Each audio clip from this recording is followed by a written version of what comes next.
মই যিমান দূৰ জানোতো হিমন্ত বিশ্ব শৰ্মা নিজেই কটন কলেজত থাকোঁতে নিজে এইবিলাক খাই ফুৰিছিলে। এতিয়া হোষ্টেলত আছিলে নহয়, মই জনামতেতো তেওঁ নিজে এইবিলাক খাই মেলি য'তে ত'তে ঘূৰি ফুৰিছিলে। তেতিয়া তেওঁ খুব বিপ্লৱী আছিলে নহয়। এতিয়া এনেকুৱা হৈ গৈছে যে কোনো সংখ্যালঘু মানুহ, মুছলমান মানুহ বা অন্য জাতিৰ মানুহে অসমত গো মাংস খাব নোৱাৰে। তাৰ কাৰণে গো সুৰক্ষা আইন তেওঁলোকে আনিছে। মানে অতি ভক্তি চোৰৰ লক্ষণ বুলি যে এটা কথা আছে নহয় অসমীয়াত, তাৰমানে এওঁ বিজেপি হৈ মানে RSSক ভাল লগাবৰ কাৰণে, গাদীটো ৰক্ষা কৰিবৰ কাৰণে এওঁ মানে এনেকুৱা পৰ্যায়লৈ গুচি যাব খোজে যে নাই মানে সকলোকে মানে মছজিদ ভাঙিব, মাদ্ৰাছা ভাঙিব,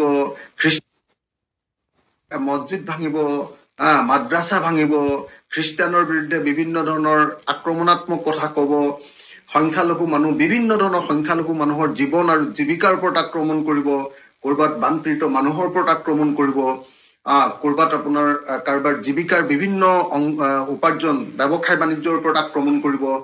তো এনেকে আমি দেখিছো যে বুলডোজাৰ চলাব, এনেকুৱা ধৰণৰ বিভিন্ন ধৰণৰ জনগণ বিৰোধী কাম কাজেৰে হিমন্ত বিশ্ব শৰ্মাই এনেকুৱা ধৰণৰ কাম কৰে। আজি এই প্ৰসংগটো ওলালে ক'ৰ পৰা?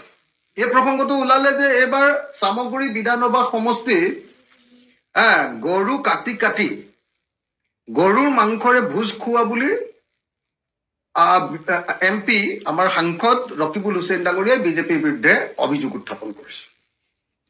সেই অভিযোগ উত্থাপন কৰাৰ পাছত ক'ব লাগিছিলে হিমন্ত বিশ্ব শৰ্মাই যে নাই আমিতো গৰু মাংস খোৱা নাই। হিমন্ত বিশ্ব শৰ্মাই জানে যে প্ৰমাণ আছে হাতত, সেইকাৰণে কথাটো ক'ব নোৱাৰে।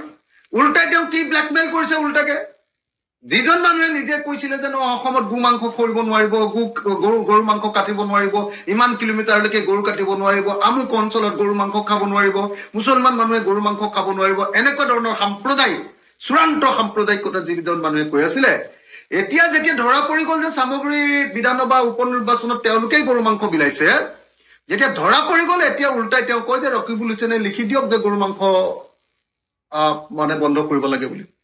ৰকিবুল হুছেইনেতো গৰু মাংস বন্ধ কৰিবলৈ কোৱাই নাই। মানে যিবিলাক মানুহে লোকৰ খাদ্যভাসৰ ওপৰত আক্ৰমণ কৰে সেই মানুহবিলাকক ফেচিষ্ট বুলি কয়, সেই মানুহবিলাকক সাম্প্ৰদায়িক বুলি কয়, সেই মানুহবিলাকক বৰ্ণবাদী বুলি কয়, সেই মানুহবিলাকক অগণতান্ত্ৰিক বুলি কয়, আৰু আমাৰ অসমৰ বিজেপি চৰকাৰখনে সেই অগণতান্ত্ৰিক কামবিলাক কৰি আছে।